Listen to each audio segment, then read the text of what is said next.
So guys, yan tinatawag na reverse pec deck. So, i-explain ko yung paano yung tamang execution at yung alin ang mali after ng ating intro. So guys, yan ang reverse pec deck. So, yung napapansin nyo, yung pag-execute nyo is sobrang bilis saka extended sa likod. So, hindi siya talagang fully natatama dun sa rear, kundi may kasama na siyang back.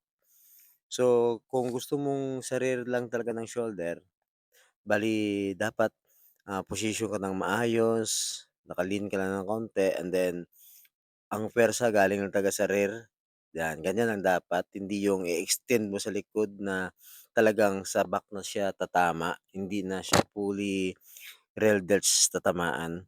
So, kailangan nakaposisyon ka lang ng maayos and then dikit mo yung chest mo doon sa sandalan ng bench and then dandahan mo lang i-ano, i-full papunta sa likod.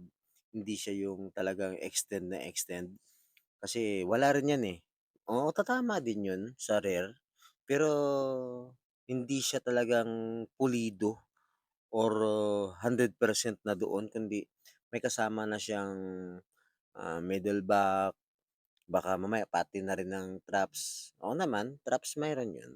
Kasama naman talaga ang traps, eh, basta may mga shoulder or back na program kasama 'yun. Pero iniiwasan lang natin na doon mismo sila tatama, which is hindi naman talaga 'yun ang target natin na muscle. So, kailangan medyo pag-aralan natin yung mga posisyon.